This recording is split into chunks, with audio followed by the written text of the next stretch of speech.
começar essa nossa tarde maravilhosa, com sol aqui em Florianópolis, não é? Então, dando aí prosseguimento às nossas aulas ao vivo, aqui no estúdio Sala de Aula do Educa, hoje nós vamos falar a respeito de um assunto que está muito em moda em concursos, vestibulares, enfim, que é a terapia gênica ou genética, tida como medicina do futuro. Mas, para fazer uma introdução, para que você se posicione melhor, você se lembra que em aulas anteriores nós falamos muito que a biologia é calcada modernamente em 3 pilares. Os famosos 3 dogmas da biologia. Quais são eles mesmos, meninos? Primeiro, a teoria da seleção natural, obviamente melhorada, né? O neo-darwinismo, o darwinismo sintético, mas basicamente o esqueleto da teoria do Darwin, teoria da seleção natural, Darwin, né? Seleção natural.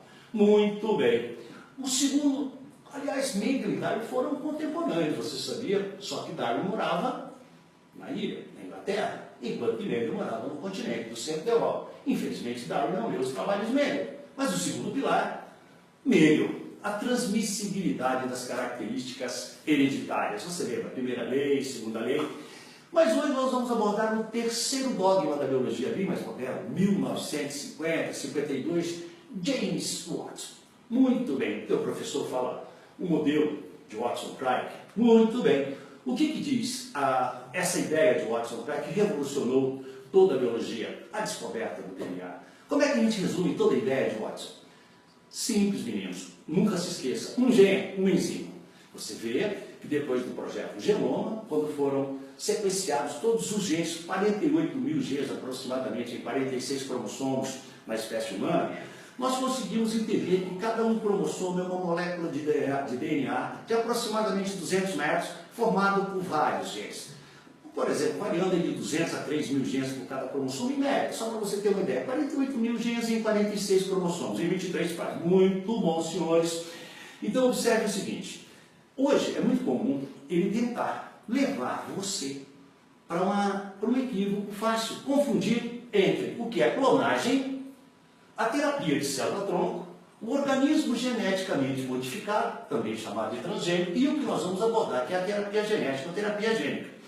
Muito bem, a clonagem você sabe, você vai ver na questão que eu selecionei, que é bem elucidativa, o assunto. Na clonagem, você vai pegar, atenção, uma célula diploide, retirar o núcleo dela. Uma célula haploide, um gameta feminino, um ovócito de segunda ordem, por exemplo, retira o núcleo da célula haploide e coloca o núcleo da célula diploide na célula haploide e estimula a divisão. Por que eu vou usar uma célula gamética? Porque ela tem propensão para entrar em mitoses sequenciais, a chamada segmentação ou clivagem.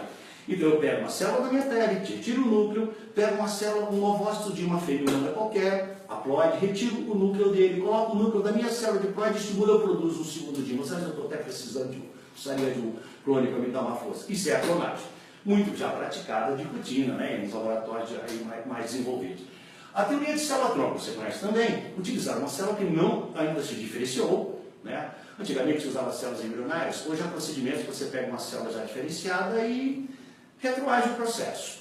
Mas você vai pegar uma célula que não sofreu a diferenciação total, com os genes todos ativos, né? E colocar essa célula no lugar que houve perda do tecido, degeneração, a teoria da célula-tronco. Portanto, é uma teoria que você vai usar uma célula indiferenciada para substituir células que morreram. Muito bem. O terceiro, o OGM, tão em moda hoje em dia, organismo geneticamente modificado, né, o transgênico. Nesse caso, você vai aumentar a quantidade de genes, presta atenção nisso. No OGM você aumenta. Olha o caso, por exemplo, da soja. A famosa soja, a famigerada soja da Monsanto. Você tem uma soja de alta produtividade, né, mas muito sensível a pragas. Mas você tem uma segunda soja nativa, de baixa produtividade, mas muito resistente a pragas. Você seleciona o gene, corta o gene com um equipamento que nós vamos chamar de bisturi genético, na verdade, enzima de restrição, corta o gene e acrescenta naquela soja. Você aumentou a resistência da soja de alta produção. Isso é o OGM. Chegamos agora onde precisávamos.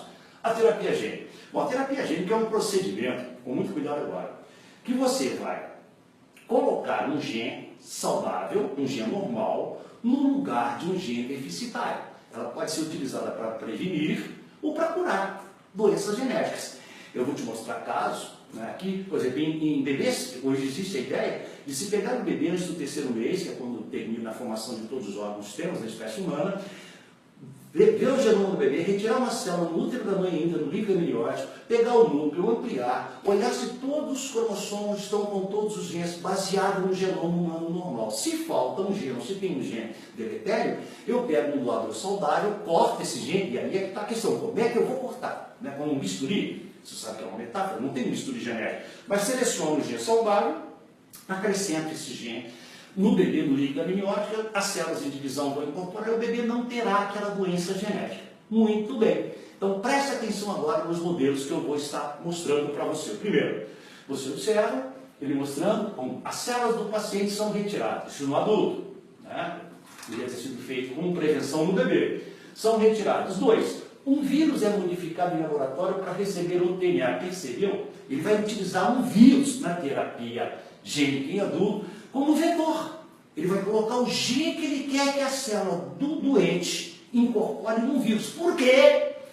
Porque os vírus são parasitas intracelulares obrigatórios. Os vírus invadem a célula. Fica mais fácil. Esse vírus vai transportar esse gene e realocar o gene no genoma desse paciente. Observe, senão. 1. Células do paciente são retiradas, o vírus é modificado para receber o DNA. Ó, o vírus recebeu a carga do gene. O material genético com a informação desejada é introduzido no vírus. Olha aí. O vírus se mistura com as células do paciente. As células se reproduzem a partir do DNA trazido pelo vírus. O gene novo foi incorporado. As células modificadas são inseridas no corpo do paciente. No organismo, as células produzem a proteína ou hormônio. De novo, James Watson, um gene, uma enzima, e você curou. Bom, a nossa próxima imagem mostra, né, mais ou menos isso, uma visão mais clássica para você, mostrando o gene normal, vermelhinho, ó, inserido no retrovírus. Olha lá, esse é o vírus, um vírus com RNA, a parte vermelha. O retrovírus infecta as células, mantidos em cultura, o DNA viral e o gene normal são inseridos num cromossomo. Olha só, as células são injetadas no paciente, da medula óssea vermelha, e você curou o seu paciente. Então pode ser usado para prevenir lá no embrião, ou para curar no adulto. Muito bem, a nossa próxima imagem é para você fixar bem uma coisa que as federais gostam muito de cobrar no Enem. Bisturi genético. Não existe isso, gente. Isso é uma metáfora. Bisturi genético é o que a gente chama, na verdade, de uma enzima de restrição. Cuidado com o nome. A enzima de restrição, a enzima é uma proteína, você sabe, é uma pequena proteína que vai, olha aqui está o cromossomo, eu quero pegar esse gene que está aqui. A enzima de restrição vai encaixar em cima e encaixar embaixo. Eu quebro o cromossomo, esse gene sobrenada, eu vou e retiro o gene.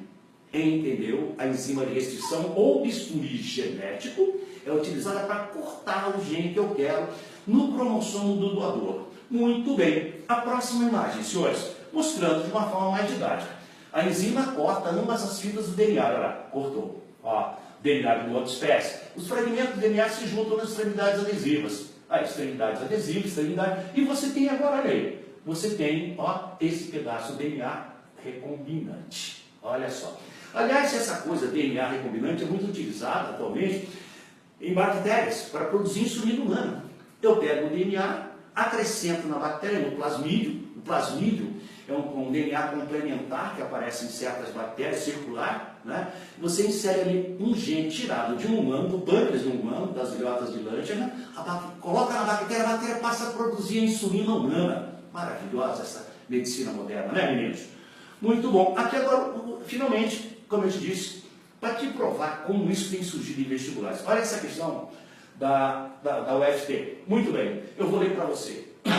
Biotecnologia é a aplicação de conhecimentos da biologia para a produção de novas técnicas, olha, materiais e compostos de uso farmacêutico, médico, agrícola, entre outros interesses econômicos, ecológicos e éticos.